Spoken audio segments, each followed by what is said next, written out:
नमस्कार, आप देख रहे हैं इंडिया न्यूज। आपके साथ मैं हूं शिप्रा सुमन। आज जानते हैं क्या हो रहा है। आज देश भर के किसानों ने दिल्ली की तरफ कूच करना शुरू किया और इसके बाद जो तस्वीर सामने आई वो एकदम चौंकाने वाली थी। दिल्ली बॉर्डर से लेकर पंजाब और हरियाणा के बॉर्डर तक किसानों ने प्रदर्शन किया। पुलिस ने किसानों को दिल्ली जाने से रोकने के लिए पूरी तैयारी की हुई थी। बैरिकेडिंग के साथ साथ सड़कों पर बड़े बड़े पत्थर और मिट्टी के बड़े ढेर लगाकर किसानों को रोकने की तैयारी थी। इसके बाद पुलिस और किसानों के बीच टकराव हुआ। तस्वीरें आपके सामने हैं। झड़प भी जमकर हुई। इन 4 तस्वीरों के जरिए आप समझिए कि आज हालात किस तरीके के बने हैं और कृषि कानून पर जो हंगामा है उसने कौन सा रूप अख्तियार किया है।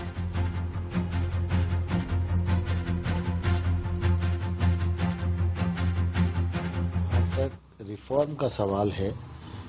नए कानून बनाना ये समय की आवश्यकता थी और आने वाले कल में ये नए कानून किसान के जीवन स्तर में क्रांतिकारी बदलाव लाने वाले हैं। हमारे किसान भाइयों और बहनों को पंजाब में कुछ भ्रम है, तो हम लोगों ने भ्रम दूर करने के लिए सचिव स्तर पर भी वार्ता की। मेरे स्वयं के स्तर पर भी चर्चा हुई किसान यूनियन के लोगों से और उस दिन चर्चा पूरी नहीं हो पाई थी, तो हमने कहा ये चर्चा जारी रहेगी। तो मैंने 2-3 दिन पहले ही सभी किसान यूनियन को 3 दिसंबर को पुनः बैठने के लिए अनुरोध किया है।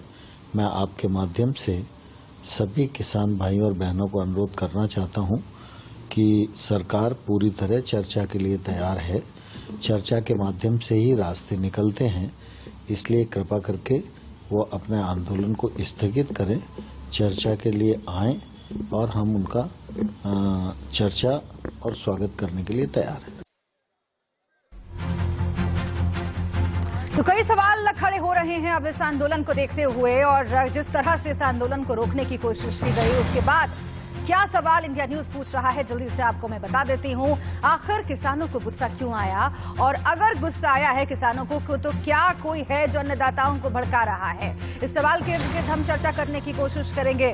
कृषि कानून पर हंगामा आखिर क्यों है, क्यों सरकार पर किसानों को भरोसा नहीं हो पा रहा है, देश का किसान आखिर गुस्से में क्यों है, हम यही समझने की कोशिश करेंगे और हालात जानेंगे जरूर। और इसके साथ ही आपको बता दें कि तमाम जो संवाददाता हैं अलग अलग इलाकों से हमारे साथ जुड़ेंगे और वो हमें जमीनी हालात बताएंगे और उनके माध्यम से हम समझेंगे कि आखिर अभी जमीन पर क्या हो रहा है, किसान आंदोलन कौन सा रुख अख्तियार कर रहा है, किसानों की आगे की रणनीति क्या है, कौन कौन से मेहमान हमारे साथ जुड़े हुए हैं ये भी मैं आपको बताऊंगी। लेकिन फिलहाल संवाददाताओं का रुख सबसे पहले करते हैं। विपिन परमार अंबाला बॉर्डर से हमारे साथ जुड़े हुए हैं, आदित्य हमारे साथ जुड़े हुए हैं टिकरी बॉर्डर से, देवेंद्र भारद्वाज हमारे साथ सोनीपत बॉर्डर से जुड़ रहे हैं। सबसे पहले देवेंद्र का रुख करूंगी मैं और उसके बाद और भी संवाददाता हमारे साथ एक एक करके जुड़ेंगे। देवेंद्र, आप बताइए सोनीपत बॉर्डर पर इस वक्त क्या हालात है, वहां पर क्या काबू में करने में कामयाब हो पाई है पुलिस किसानों को, और क्या हिंसा की स्थिति बनी वहां पर भी?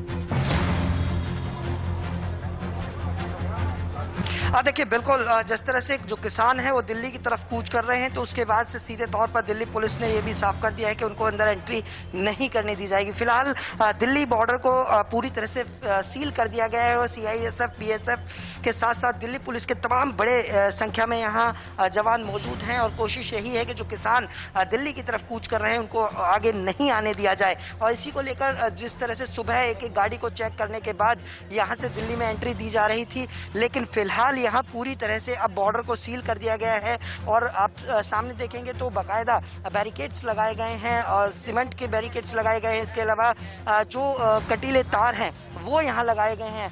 बाकायदा हाईवा ट्रक मिट्टी से भरकर यहाँ खड़े कर दिए गए हैं। तो कोशिश यही है कि किसी भी तरह से किसान यहाँ ना पहुँच पाए, क्योंकि जिस तरह से कोरोना वायरस का जो हवाला दिया गया, इसके अलावा जितनी बड़ी संख्या में यहाँ जो किसान कूच कर रहे हैं, तो ये एक डर है कि कहीं जो सुरक्षा व्यवस्था है ना बिगड़े, तो उसको मद्देनजर रखते हुए तमाम पहलुओं के बीच वापस लौटती हूँ आपके पास। आप बने रहिएगा देवेंद्र हमारे साथ, लेकिन हर जगह की स्थिति दिखाना बहुत जरूरी है क्योंकि हालात खराब हुए आज दिल्ली NCR में कई जगहों पर और लोगों को भी आवाजाही में तकलीफ हुई। अंबाला बॉर्डर पर विपिन परमार हमारे साथ जुड़े हुए हैं। विपिन, वहां पर क्या चल रहा है अभी?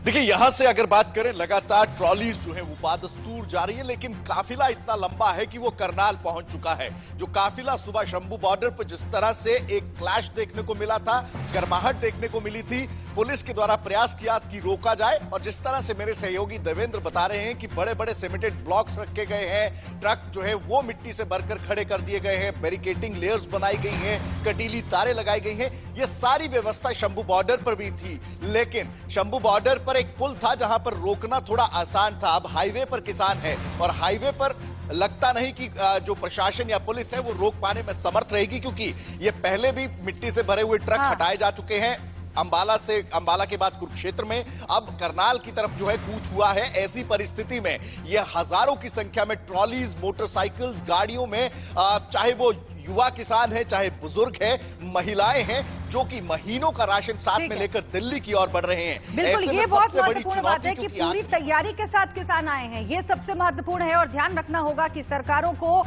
आगे भी ऐसी परिस्थितियों से दो चार होना पड़ सकता है।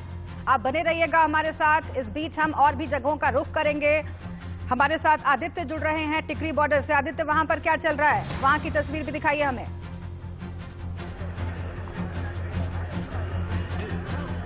जी देखिए, मैं टिकरी बॉर्डर से आगे सोनीपत के बॉर्डर पे हूँ। यहाँ पे जो मिट्टी से भरे ये ट्रक है, इनको खड़ा करके पूरे एरिया को ब्लॉक कर दिया। यहाँ से अभी थोड़ी देर तक पहले तक बहुत ट्रैफिक चल रहा था, ये एक बहुत मेन अहम रोड माना जा सकता था, और अब ये देखा जा रहा है कि यहाँ पे पूरी तरीके से बंद कर दिया। मैं ये गाड़ियाँ दिखाना चाहूंगा आपको कि आप देखिए कितनी लंबा एक चक्का जाम लग चुका है। 15 से 20 किलोमीटर लंबा ये जाम पूरा लग चुका है कहीं ना कहीं, और लोग अब उतरकर सड़कों पे चलकर दिल्ली के अंदर बॉर्डर क्रॉस कर रहे हैं। इतनी परेशानियां लोगों को उठानी पड़ रही है। दूसरी तरफ भी देखें, जो दिल्ली से आने वाला ट्रैफिक है वो भी कहीं ना कहीं बंद किया गया है पूरी तरीके से। जो रास्ता है, उनको जितने भी वाहन है उनको बोल दिया कि आप यहाँ से मुड़ जाइए। तो कहीं ना कहीं जो अब जितने भी किसान अब धीरे धीरे थोड़ा वायलेंस दिखा रहे हैं और थोड़ा आगे बढ़ रहे हैं, उसको लेकर दिल्ली पुलिस अब काफी हद तक सतर्क हो चुकी है, और इसी वजह से यहाँ का पूरा बॉर्डर जो है अब सील कर दिया गया है। ठीक है, हम चर्चा भी करेंगे इस पर, और समझना बहुत जरूरी है कि आखिर सत्ता पक्ष क्या कह रहा है, क्योंकि बार बार जब भी सत्ता के नुमाइंदों से सवाल पूछा जाता है तो उन्होंने यही कहा है कि ऐतिहासिक कानून है, ये ऐतिहासिक कदम है जो किसानों के पक्ष में उठाया गया है। लेकिन क्यों एक खास राज्य के किसान लगातार सड़कों पर हैं? आखिर क्यों किसान ये नहीं मान रहे हैं कि सरकार ने उनकी भलाई के लिए कदम उठाया है? आखिर क्यों भरोसे की कमी किसानों में दिखाई दे रही है? हमारे साथ जुड़े हुए हैं बीजेपी की ओर से इकबाल सिंह लालपुरा। हम उनका रुख करेंगे और उसके बाद फिर से हम संवाददाताओं के पास भी जाएंगे। लेकिन बीजेपी के प्रवक्ता का जो ओपिनियन है वो जानना इसको लेकर बहुत जरूरी है। इकबाल सिंह लालपुरा जी, मैं चाहती हूँ कि ये जो पूरा डिबेट है हम इसे दो तरह से देखें। एक तो ये कि आखिर ये आंदोलन हो क्यों रहा है, क्या इसमें कोई सियासत है, क्या कोई है जो किसानों को भड़का रहा है? और मुझे मालूम है कि जब मैं आपसे सवाल पूछूंगी तो आप यही कहेंगे कि भाई किसान अपने से सड़कों पर नहीं आए हैं, राजनीतिक पार्टियां, आपके जो विरोधी हैं वो भड़का रहे हैं। लेकिन उस पर मैं चाहती हूँ बाद में आए। दूसरा बुनियादी सवाल ये है कि आपको आंदोलनों से इतना डर क्यों लगता है, प्रदर्शन से आपको इतना डर क्यों लगता है? क्यों मिट्टी के ट्रक वहां पर खड़े कर दिए गए, बड़े बड़े पत्थर वहां पर ले आए गए? हमारे संवाददाता बता रहे हैं कि सीमेंटेड ब्लॉक्स बाकायदा लगाए गए ताकि किसान अपनी ही राजधानी में प्रवेश नहीं कर पाए। राजधानी तो सबकी है ना साहब, वहां पर अगर किसान आकर प्रदर्शन करना चाहते हैं, क्यों थर-थर कांपने लगते हैं आप लोग?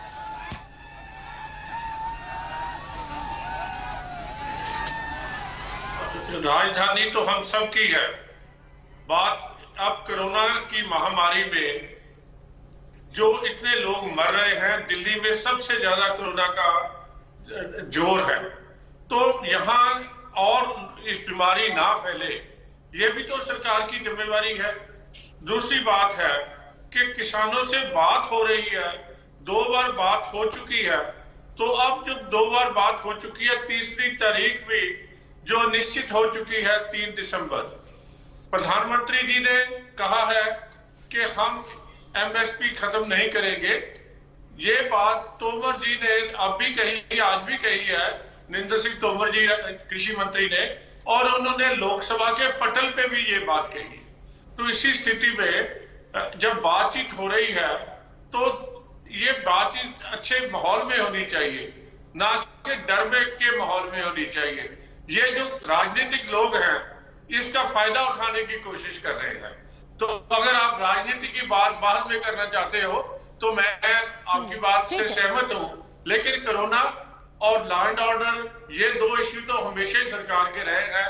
हमको भी आजादी है कि हम जो है अपनी बात कह सके, लेकिन लोगों को भी आजादी है कि उनकी आजादी में आप दखलंदाजी तो नहीं कर रहे, उनके जीवन से तो नहीं आप। ठीक है, मैं लौटती हूँ आपके पास सर। आपने अपनी बात रखी और उस जवाब में कई ऐसे सवाल हैं जो खड़े हो रहे हैं और काउंटर क्वेश्चन मैं आपसे जरूर करूंगी। इस बीच हमारे साथ प्रेम कुमार जुड़ गए हैं, राजनीतिक विश्लेषक के तौर पर आपका बहुत स्वागत है। पवन खटाना साहब जुड़ गए हैं हमारे साथ, BKU भारतीय किसान यूनियन के प्रवक्ता हैं, आपका भी बहुत स्वागत है।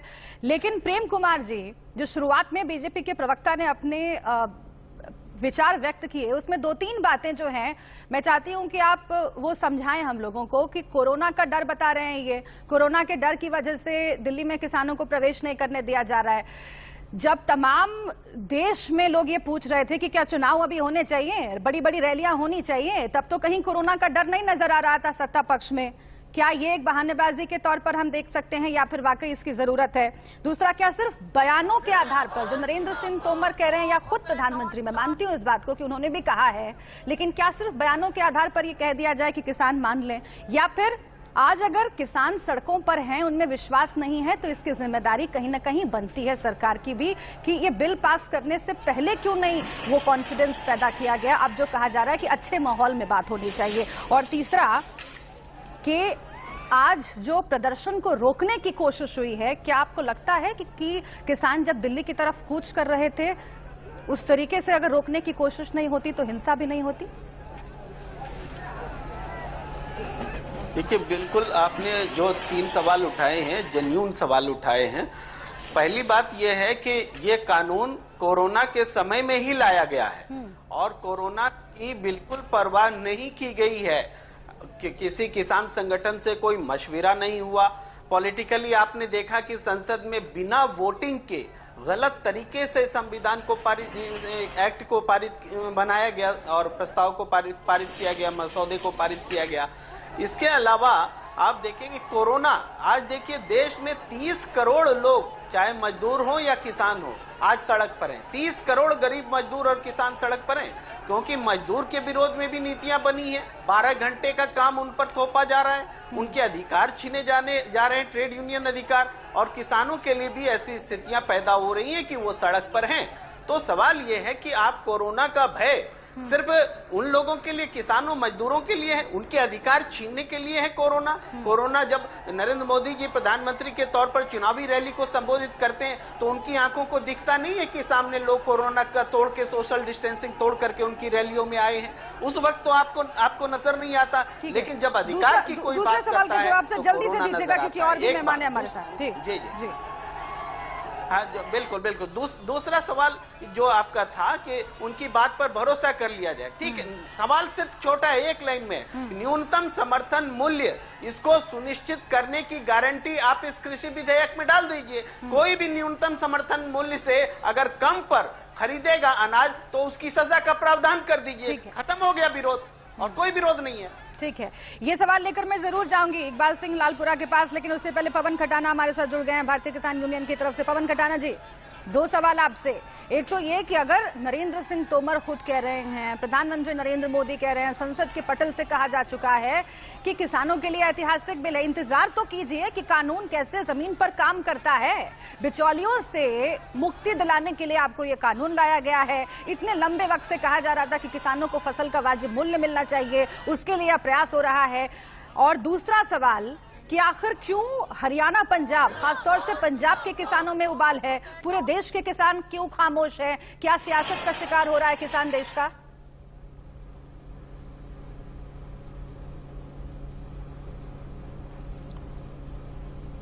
सबसे पहले मैं पूरे देश के किसानों को आपके माध्यम से ये बात बता देना चाहता हूं कि ये जो सरकार है ये कभी भी किसान की हो ही नहीं सकती। ये सरकार पूंजीपतियों की सरकार है।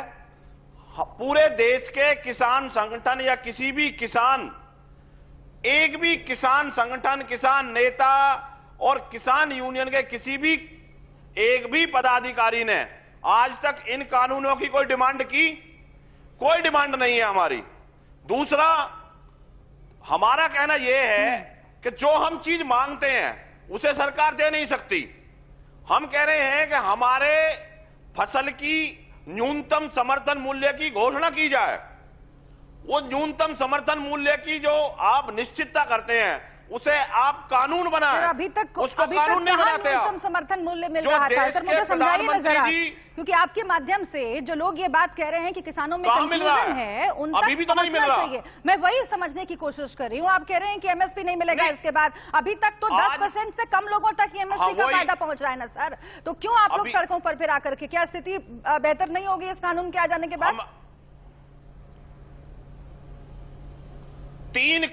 एक मिनट में आपकी 1 सेकंड लेना चाहता हूं। जी। 3 कानून बन गए।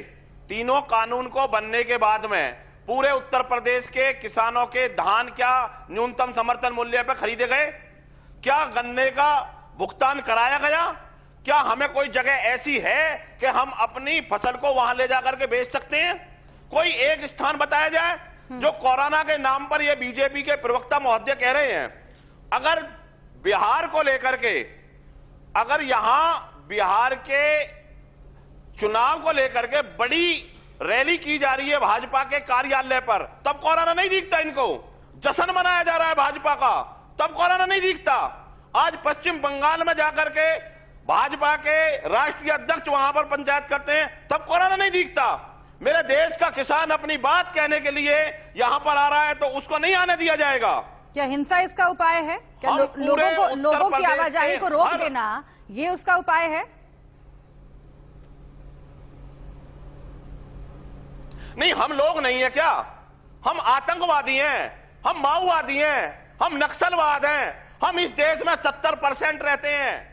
अगर हमको दिल्ली नहीं जाने दिया जाएगा तो दिल्ली को भी कोई नहीं आने दिया जाएगा बाहर। ठीक। हम राष्ट्रीय राजमार्ग जल्दी से आपका सवाल आदरणीय लेकर टिकैत आप जो साहब के सवाल पूछ नेतृत्व रहे हैं, में ठीक है सर, मैं आ रही हूँ। पूरी आगे की तरीका से रणनीति में जानूंगी चक्का जाम आपसे, किया जाएगा। आगे की रणनीति में जानने के लिए आऊंगी आपके पास। लेकिन बहुत महत्वपूर्ण सवाल प्रेम कुमार जी ने भी उठाए हैं और आपके भी सवाल हैं पवन खटाना साहब, वो मैं लेकर के जल्दी से बीजेपी के प्रवक्ता इकबाल सिंह लालपुरा के पास जाती हूँ। उसके बाद बाकी मेहमानों का रुख करूंगी। इकबाल सिंह लालपुरा साहब जवाब दीजिए, कोरोना को लेकर के जो सवाल पूछे हैं किसानों के प्रतिनिधि ने, उसका जवाब दीजिए। और इसके साथ ही ये भी कि क्यों नहीं आप लोग कानून में डाल देते हैं कि भाई एमएसपी सबको मिलेगा? कानून में जिक्र नहीं किया, अब जब किसान सड़कों पर हैं तो कह रहे हैं कि किसानों को भड़काया जा रहा है।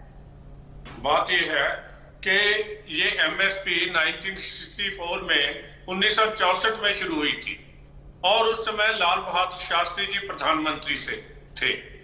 ये हर 6 महीने के बाद इसमें बदलाव होता है, बढ़ाई जाती है। जो एमएसपी आज तक कभी कम नहीं हुई। तो 64 में से अब तक ये कांग्रेस बताए कि उन्होंने क्यों नहीं डाला ये। अगर तब ये बात से जुबानी बात चल रही है, अब कौन सी बात हो गई है जिससे जो हमारे प्राइम मिनिस्टर या एग्रीकल्चर मिनिस्टर बोल रहे हैं वो झूठ बोल रहे हैं? आप दूसरी बात कहते हो आज तक ऐतिहासिक कानून लाने का जो दावा है वो तो कांग्रेस ने नहीं किया ना सर, वो तो अभी आप लोग कर रहे हैं। एपीएमसी एक सेकंड सर, एपीएमसी से बाहर छूट देने की जो बात है वो तो आप लोग कर रहे हैं, उसके लिए वाहवाही भी लूट रहे हैं। तो किसानों को समझाना पड़ेगा ना आपको कि क्यों आपने उसका जिक्र क्यों नहीं कानून में किया। किसान को समझा रहे हैं, हाँ। किसान समझ के बैठे हैं। ये केवल पंजाब में एक ऐसी स्थिति बना दी जाती है, मैं भी पंजाब का रहने वाला किसान हूं, कि जो भी बात होती है central versus state, Sikh versus केंद्रीय सरकार, ये बना दी जाती है। ये कौन करता है? इसके बारे में तो फॉरेन से पैसे लग रहे हैं।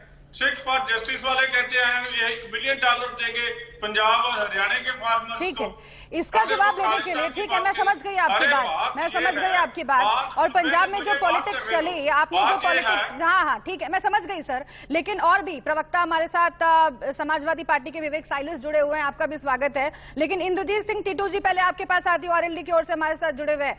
कहा यही जा रहा है कि पॉलिटिक्स हो रही है पंजाब में। जो दिख रहा है, पहले देखिए एनडीए के गठबंधन से अलग भी हो गई, सुखबीर बादल ने इस्तीफा दे दिया और उसके बाद से जो स्थिति उत्पन्न हुई है वो सिर्फ पॉलिटिक्स के चलते की जा रही है। और इसीलिए देश के दूसरे इलाकों में नहीं, वहां पर जो किसान हैं वो नहीं दिखाई दे रहे हैं सड़कों पर, सिर्फ पंजाब हरियाणा में ये दिख रहा है। पॉलिटिक्स है क्या? देखिए मैडम जी, मैं डेयरी से जुड़ा हूँ, मुझे मौका दीजिए जी। तो हालात किसान के साथ बॉर्डर पे हो रहे हैं, जिस तरीके से उनके ऊपर आंसू भैंस के घोड़े जा रहे हैं और पानी की बचाव करी जा रही है, क्या ये आतंकवादी है क्या? पहली बात। दूसरी बात यह कि सरकार को आज एकदम से नहीं है, कई दिन पहले से अल्टीमेटम दे रखा है कि किसान जो है दिल्ली में आ रहा है। जब आपको पता है किसान आ रहा है अपनी बात कहने के लिए, आप देखिए अभी देश की अर्थव्यवस्था 50 हो गई, किसी ने बचाई है तो मेरे किसान भाई, मेरे अन्नदाता ने 3 से 4% बचाई है। और आपने हर तरीके से आप अत्याचार कर रहे हो, आपने ट्यूबवेलों पे मीटर लगा लिए। आप मैं कह रहा हूँ, आप क्यों आप 3 दिसंबर तक का टाइम मांग रहे हो? जब आपको किसान पहले से कह रहा है कि मैं अपने दर्द को लेकर दिल्ली आना चाह रहा हूँ, मेरी बात आपकी आवाज ठीक तरीके से नहीं पहुंच रही। मैं चाहती हूँ कि वो तकनीकी खामी हम जल्दी से दुरुस्त करवा लें। और इस बीच इसी सवाल का जवाब विवेक साइलस मैं आपसे लेना चाहती हूँ, क्योंकि बीजेपी के प्रवक्ता लगातार ये कह रहे हैं कि बाकी देश को देख लीजिए, वहां पर तो किसान सड़कों पर नहीं है, पॉलिटिक्स हो रही है, इसीलिए किसानों को भड़का करके, जानबूझ करके हिंसा के लिए भड़काया जा रहा है और इसके जिम्मेदार विपक्षी पार्टियां हैं। जवाब दीजिए सर। के ऊपर किसानों के साथ किस तरीके से ये विवेक साइलस जी, विवेक साइलस जवाब देंगे। विवेक साइलस, आप वेट कीजिए। देखिए, किसान को अपनी बात रखने का पूरा हक है, अपनी आवाज उठाने का पूरा हक है। आज 1 लाख किसान सड़कों पे हैं, ये कोई मामूली बात नहीं। और जैसा कि शुभ्रा जी आपने पहले भी कहा कि कोई गारंटी नहीं है, एमएसपी की कोई गारंटी नहीं दी गई है, उस पर कोई कानून नहीं आया है। आज उत्तर प्रदेश में देख लीजिए, धान 1000 से 1200 रुपए के बीच में बिक रहा है और बिचौलिए एकदम बुरी तरह से किसानों को जो है एक्सप्लॉइट कर रहे हैं। जहां तक भारतीय जनता पार्टी का सवाल है, भारतीय जनता पार्टी तो कई वादे कर चुकी है। वादे तो उन्होंने 15 लाख का भी किया था, क्या पूरा हुआ आज तक? वो भी एक जुमला निकला। किसान जो है सरकार के ऊपर से अपना भरोसा खो चुका है। हाँ। और ये उद्योगपतियों की सरकार है जिसने खुली छूट दे दी है बिचौलियों को काला आज पूरे बैंकों कर्मचारी 3 दिन हड़ताल में है। जिस तरह से वाटर कैनन से प्रहार हुआ है, गंदा पानी फेंका गया है, वो भी ठंड के मौसम में, ये असहनीय है, इसको सहा नहीं जा सकता है। शुभ्रा जी, आप 10-15 लोगों को पूरा देश सोचना चाहते हैं, कानून लाना होगा। पूरे हिंदुस्तान में 84% किसान ऐसे हैं शुभ्रा जी जिनकी जो खेती है वो 5 एकड़ से कम है, और 80% एक ऐसे किसान हैं जो कि 2 एकड़ से कम है।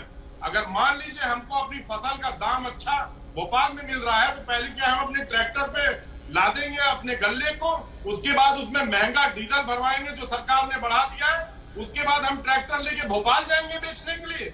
ये कैसा कानून है? यही एक वजह है शुभ्रा जी जो कि आज किसान सड़कों पे है।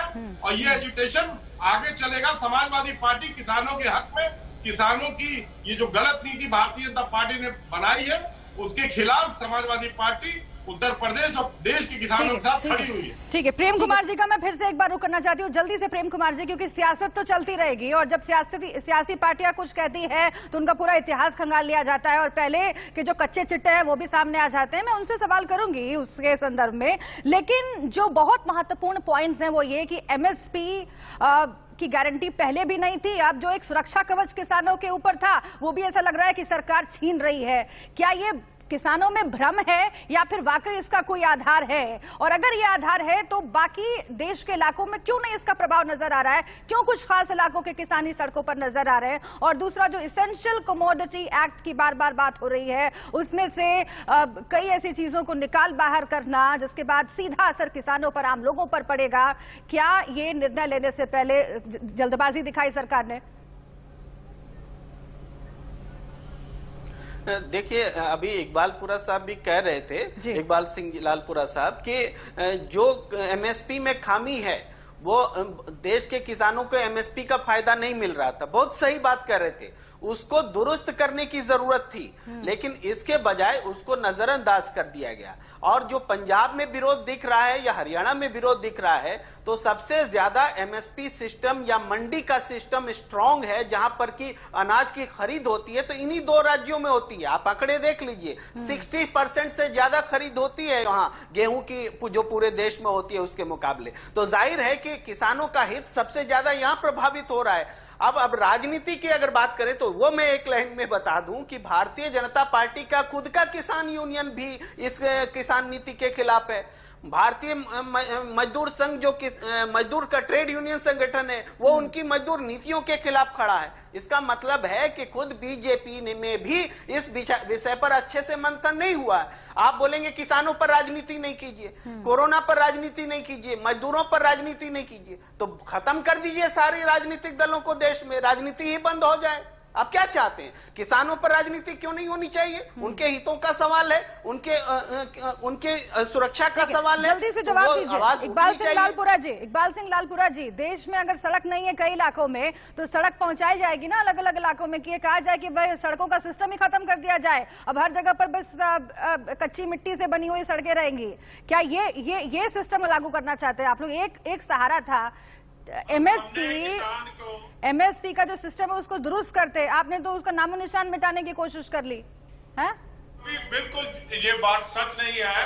एमएसपी रहेगी, एमएसपी कल भी थी, आज भी है, आगे भी रहेगी। परचेज पिछले सालों में भी थी, इस बार भी हुई है, आगे को भी होगी। एमएसपी जो परचेज हुई इस बार हरियाणा में ज्यादा मंडियां थी, इसी तरह पंजाब में आगे मंडियां आगे से बढ़ाई गई है। तो ये जो हम इस बात की गारंटी है कि पंजाब, हरियाणा और वेस्टर्न यूपी जहां पे एमएसपी लागू है राइस और पैडी पे, और दूसरी वो उसी तरह खरीद चलती रहेगी। उसमें कोई ऐसी बात नहीं है कि खरीद को कोई बंद कर रहा है। हमने 2% इंटरेस्ट कम किया है किसानों का, अगर समय पे वापस करते तो 3% इंटरेस्ट कम है। 6,000 रुपया साल का उनको अलग से दे रहे हैं किसान सम्मान निधि। तो हम तो किसानी को आगे लाने के लिए अनेक कानून बनाए हैं, तो ये भी किसान के हक में कानून है। या ऐसा कानून पंजाब में सरकार ने। इंद्रजीत जी कुछ कहना चाह रहे हैं? इंद्रजीत जी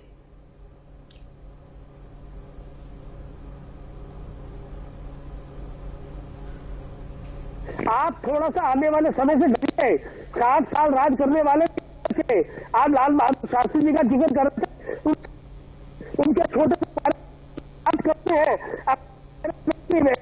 सब कुछ हो, तो उसको कानून करने में क्यों आप बरखतर रहे हैं? आपको कानून आप एक आदमी को, मेरे साथियों को, 2-4 को आप डिस्टर्ब कर सकते हैं, उनका माइंड वॉश कर सकते हैं। लाखों की तादाद में तो किसान हजार पंजाब से आया है, क्या सारे के सारे बेवकूफ हो गए? साफ से पर्दा पड़ गया सस्ता, और इनके मंत्री सबके मुद्दे ऐसा नहीं, ये हटवर्दी चले नहीं चाहते। मैं निवेदन करूंगा, ये वो किसान है, हमारा अन्नदाता है जो हमारे देश को चलाता है। लॉकडाउन में हम अगर किसान हमारी उपज नहीं करता तो खेत में किसानी करता, हमारा पैदा कर रहा था, हमारे लिए धान पैदा कर रहा था, हमारे पैदा कर रहा था। अगर हम लॉकडाउन में सोच ना करके किसान अपनी जान को रिस्क में डाल के खेत में काम नहीं करता तो आप भूखे मर गए होते। इनका किसान की करने भूल जाए और लाठी डंडे और आंसू जैसे किसी अपराधी में समझ जाती है। आप सोचिए, आप कोरोना की बात कर रहे हैं, आपको पता है किसान दिल्ली आ रहा है, आपने क्यों पहले चेते? क्यों आज कोरोना के मरीज अगर रोड पे आज चलने चाह रहे होंगे वो नहीं चल पा रहे होंगे? इसके पीछे दोषी अगर ऐसा होगा तो उसकी केंद्र सरकार जिम्मेवार होगी, सरकार जिम्मेवार होगी। अब अपनी बात कहते हैं, दूसरे की बात को सुनते नहीं है। ये ऐसी चमत्कार मैंने नहीं देखी है। ठीक है, ठीक है। एक अहम सवाल जो इकबाल सिंह लालपुरा जी के जवाब से उपजा है वो मैं लेकर के पवन खटाना जी आपके पास आना चाहती हूँ। और बहुत देर से कुछ कहने की कोशिश कर रहे हैं, लेकिन कहा जा रहा है कि एपीएमसी मंडियों को खत्म कहाँ किया जा रहा है, उसके बाहर आपको अपनी फसल बेचने की इजाजत दी जा रही है, छूट दी जा रही है, ताकि आपका सीधा जो संपर्क है वो उन लोगों से हो सके जहां पर बिचौलिए बने रहते थे और बिचौलिए मुनाफा नहीं कमाने देते थे। अगर सरकार ये दलील दे रही है और ये समझा रही है कि इससे आपको फायदा होगा, बिचौलियों के चंगुल से आप मुक्त हो जाएंगे, तो इसमें कहां पर आपत्ति है? समझाइएगा जरा।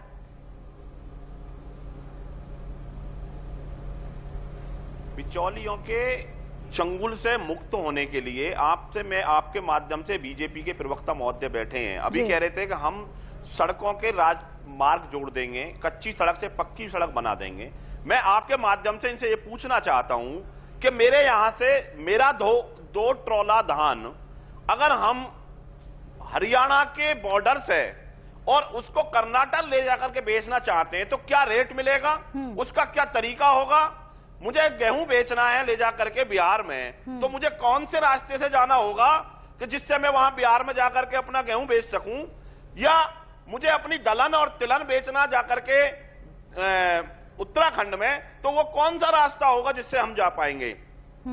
दूसरी बात जो ये कह रहे हैं मंडियां खत्म नहीं होंगी, आप ये देखो ना, पिछले दिनों 3 महीने से किसान रोड पर है और हम ये इनसे डिमांड कर रहे हैं कि जब आपने ये कानून बना दिया तो देश के किसान को इससे लाभ कहां मिला है? आज धान का एमएसपी 1850 किया जाता है और खरीदारी 1000 रुपए की जा रही है। उसके बीच में जो बिचौली आ रहे हैं वो चावल को 80 रुपए किलो बेच रहे हैं। हम ये पूछना चाहते हैं इनके माध्यम से कि अगर आप ये मानते हैं कि देश के किसान को आप लाभ देना चाहते हैं तो न्यूनतम समर्थन मूल्य को गारंटी क्यों नहीं बनाया जाता? जिस कानून को देश का किसान मांगता है उसको आप देते नहीं हो, ये तो कह रहे हैं कि कहीं लिखा हुआ ही नहीं है, ये तो अंडरस्टूड है ना, ये तो समझी हुई बात है। सितंबर से 2 अक्टूबर के लिए दिल्ली आए थे, सरकार ये कह रही है, सरकार ये कह रही है सर, यही हंगामा हुआ था। पवन खटाना जी, दिल्ली में आपको कोरोना आवाज था? सुनाई दे रही है? मैं आपके माध्यम से बीजेपी वालों से पूछना चाहता हूं कि क्या उस दिन कोरोना था? पवन खटाना जी, देश के एक भी किसान संगठन से बैठकर आपको आवाज आ रही है मेरी कि हम ये चीज लेकर के आ रहे हैं? पवन खटाना जी, आप सुन पा रहे हैं क्या? चलिए, उनको आवाज नहीं जा रही है।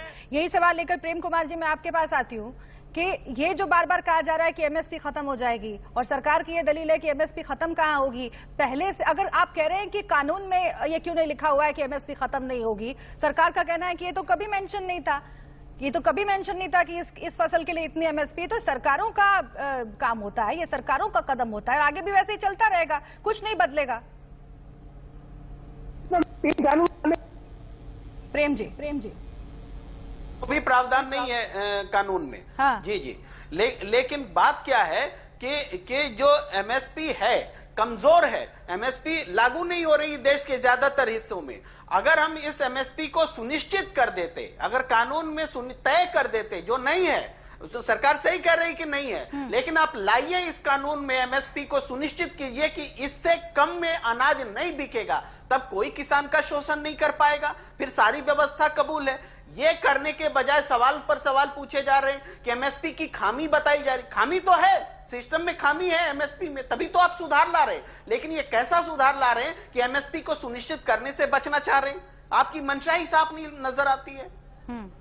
ठीक है, इकबाल सिंह लालपुरा जी, जो बात प्रेम कुमार जी ने कही है और जो बात पवन खटाना साहब ने भी कही है कि अगर आप ये सवाल खड़ा कर रहे हैं कि पंजाब में क्यों सबसे ज्यादा प्रदर्शन हो रहे हैं, पंजाब में एमएसपी का फायदा मिलता आया है किसानों को, क्योंकि देश भर में हम जानते हैं कि 10% से भी कम किसान हैं जिनको एमएसपी का फायदा मिलता है, उसकी एक बड़ी तादाद पंजाब में है। अब वहां के किसानों से वो अधिकार छीन रहे हैं आप, यानी कि बाकी देश के किसानों को वो अधिकार आप दिलाने के लिए कुछ नहीं कर रहे हैं, बल्कि जिनको पहले से मिल रहा था उनके सिर से भी वो छत आप लेना चाहते हैं, हटाना चाहते हैं, इसलिए वो सड़कों पर है। इसका क्या जवाब है आपके पास?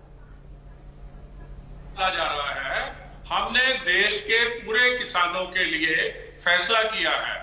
जो एमएसपी थी पहले, पर जब आप एमएसपी की बात नहीं कर रहे, आप कहते हैं गवर्नमेंट परचेज। जो गवर्नमेंट परचेज थी वो पंजाब, हरियाणा और वेस्टर्न यूपी में थी, इस बार भी हुई है। आप ये लोग कोई बताएं कि 1 रुपया भी कम खरीदा गया है पंजाब में, किसी जगह भी एमएसपी से कम खरीदा गया है? जल्दी से पवन खटाना जी, जल्दी से पवन खटाना जी, आपने सवाल सुना होगा। बीजेपी के प्रवक्ता जानना चाहते हैं कि कहां पर एमएसपी से कम बेचा गया, एक इंसिडेंट बता दीजिए आप। पवन खटाना जी, आपको आवाज आ रही है? पवन खटाना जी के पास हमारी आवाज नहीं पहुंच रही है, लेकिन इसी सवाल का जवाब इंद्रजीत सिंह जी मैं आपसे जानना चाहती हूँ, क्योंकि बीजेपी के प्रवक्ता कह रहे हैं कि एमएसपी का फायदा मिल रहा है। आप इंसिडेंट तो बताइए, कहां पर नहीं मिल रहा है? मेरा एक मकान बना हुआ है, मेरा कमरा बना हुआ है, उस कमरे को तोड़ के मैं दूसरा कमरा बना रहा हूँ, तो तभी पहले वाले से बेहतर करूंगा। आज के डिजाइन के हिसाब से मेरा कमरा मेरे पापा ने, मैंने अपने बच्चे का कमरा आज से 20 साल पहले बनाया, उसमें वो सुविधाएं मैंने नहीं दी। आज उस कमरे को ढा के मैं नया कमरा बनाना चाह रहा हूँ, नया मकान बनाना चाह रहा हूँ, मैं बनाना, तो उसमें आज की मौजूदा चीजों को हाईटेक करूंगा। पहले कमरों में कैमरे थे, अब तोड़ के कैमरा लगाना चाह रहा हूँ, मतलब पहले चेक करना चाह रहा हूँ। जब आप नया कानून आज ला, आज किसानों की हित की बात करते, छाती पे हाथ मार के किसानों तो मैं कह रहा हूँ जो पहले नहीं था, आज कानून में दर्ज करने में आपकी मंशा डाउटफुल क्यों? आप ये कहिए ना, ठीक है किसान भाई, आप देश के आपने देश को बताइए, हम इसको आप ऐलान कर दीजिए, किसान अपने किसान छोड़, अब हमको दूध निकालने का टाइम होता है, सुनने का टाइम होता है, वो दूध 50 घरों में बच्चों को मिलता है। आप देखिए ऐसे नहीं कर पाता है। ठीक है, ठीक है।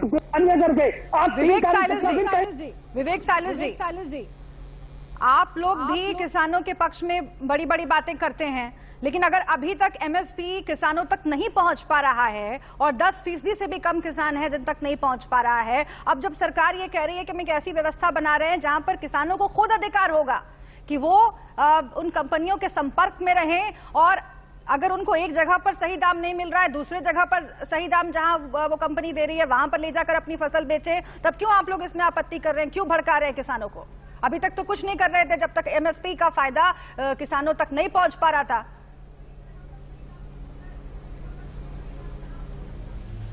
सुब्रा मैम, हम यही तो पूछ रहे हैं आपके माध्यम से।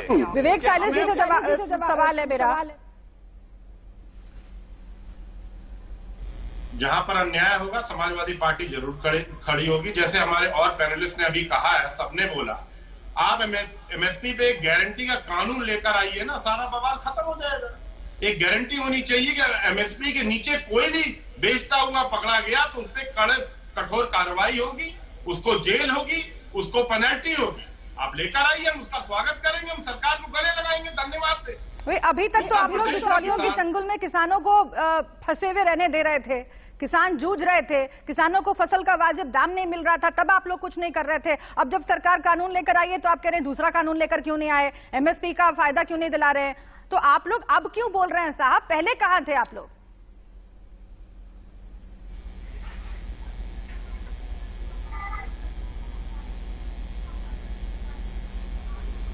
आवाज बंद कर दी। विवेक सालिस जी को आवाज नहीं जा रही है, लेकिन प्रेम कुमार जी बात पूरी।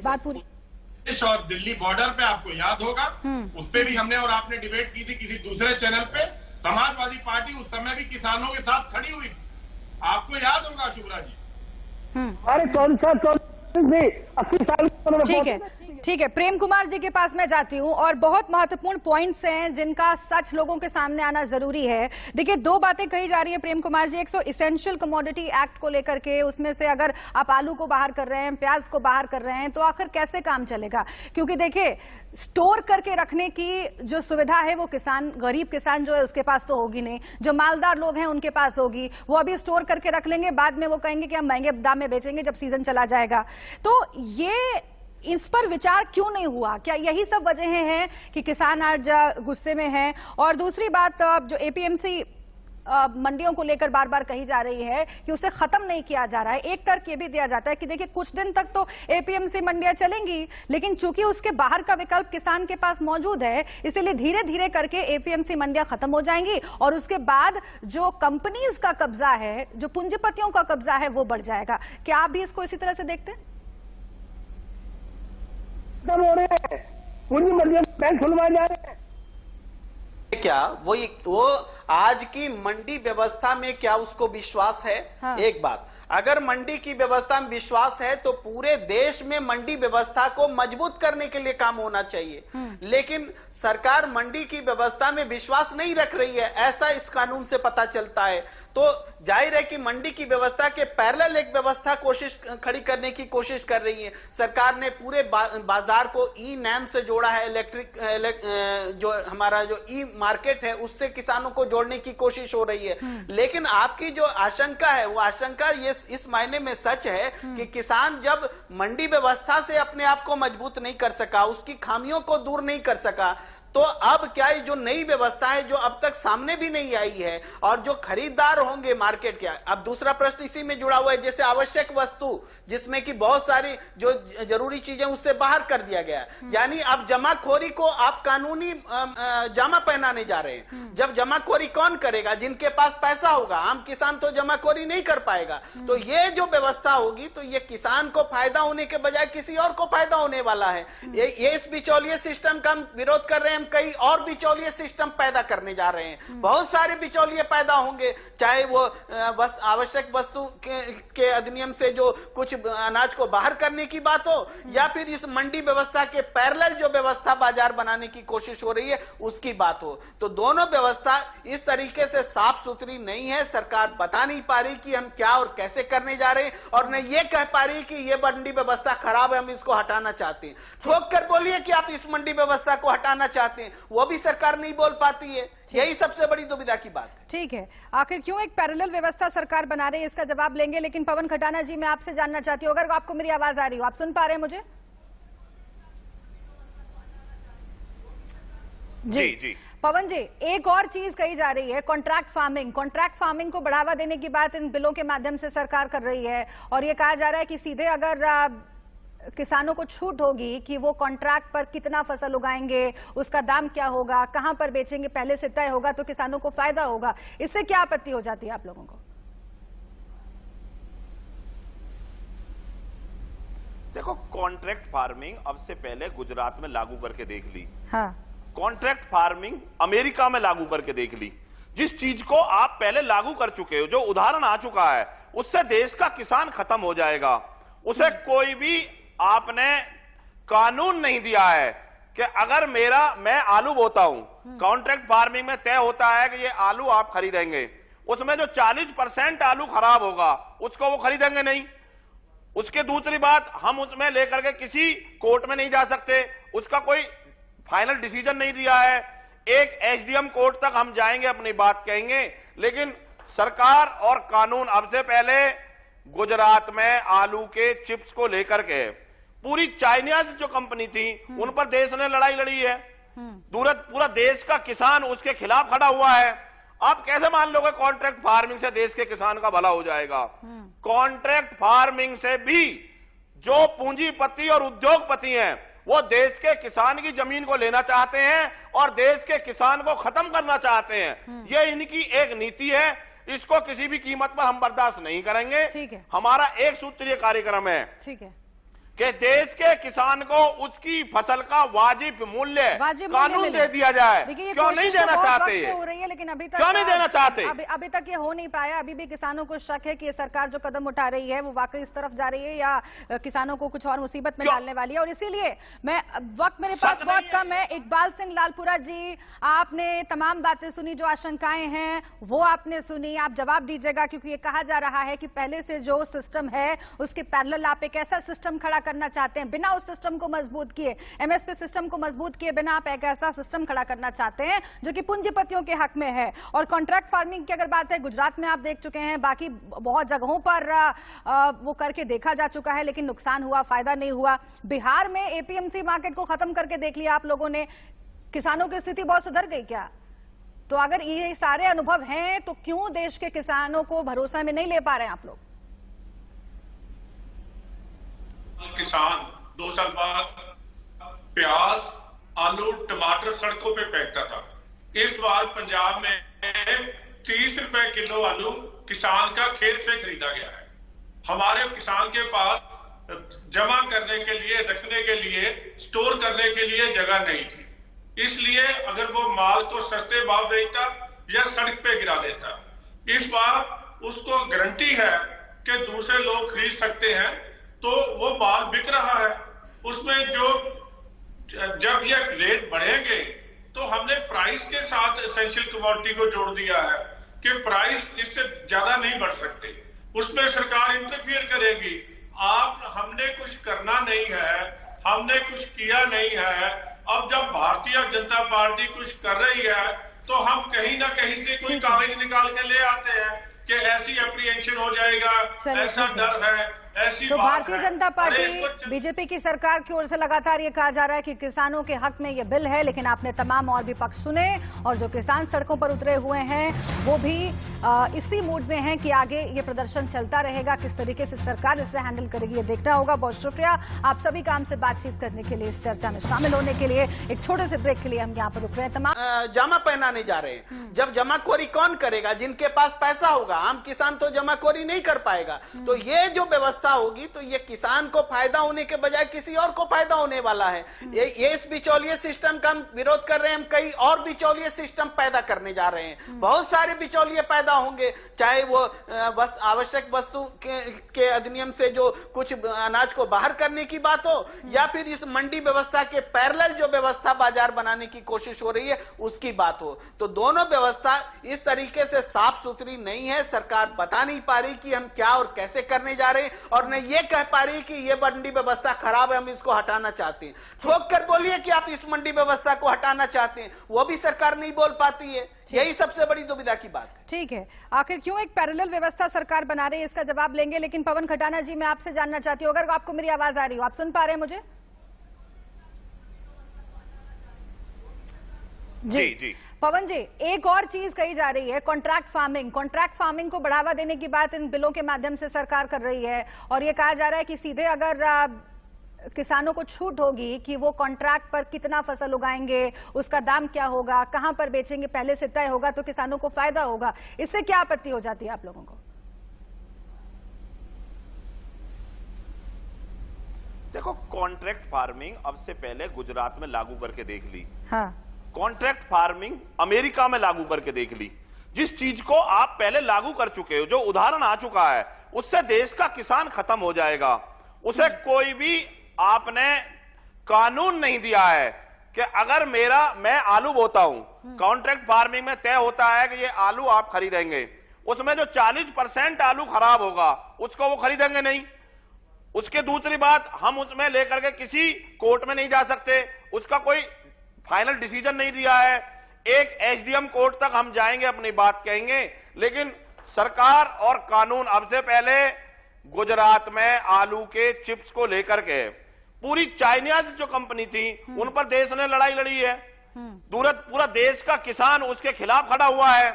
आप कैसे मान लोगे कॉन्ट्रैक्ट फार्मिंग से देश के किसान का भला हो जाएगा? कॉन्ट्रैक्ट फार्मिंग से भी जो पूंजीपति और उद्योगपति हैं वो देश के किसान की जमीन को लेना चाहते हैं और देश के किसान को खत्म करना चाहते हैं। ये इनकी एक नीति है, इसको किसी भी कीमत पर हम बर्दाश्त नहीं करेंगे। ठीक है। हमारा एक सूत्रीय कार्यक्रम है। ठीक है कि देश के किसान को उसकी फसल का वाजिब मूल्य कानून दे दिया जाए। क्यों नहीं देना चाहते? हो रही है, लेकिन अभी तक क्यों नहीं देना चाहते? अभी तक ये हो नहीं पाया। अभी भी किसानों को शक है कि ये सरकार जो कदम उठा रही है वो वाकई इस तरफ जा रही है या किसानों को कुछ और मुसीबत में डालने वाली है। और इसीलिए वक्त मेरे पास बहुत कम है। इकबाल सिंह लालपुरा जी, आपने तमाम बातें सुनी, जो आशंकाएं हैं वो आपने सुनी। आप जवाब दीजिएगा, क्योंकि ये कहा जा रहा है कि पहले से जो सिस्टम है उसके पैरेलल आप एक ऐसा सिस्टम खड़ा करना चाहते हैं, बिना उस सिस्टम को मजबूत किए, एमएसपी सिस्टम को मजबूत किए बिना आप एक ऐसा सिस्टम खड़ा करना चाहते हैं जो कि पूंजीपतियों के हक में है। और कॉन्ट्रैक्ट फार्मिंग की अगर बात है, गुजरात में आप देख चुके हैं, बाकी बहुत जगहों पर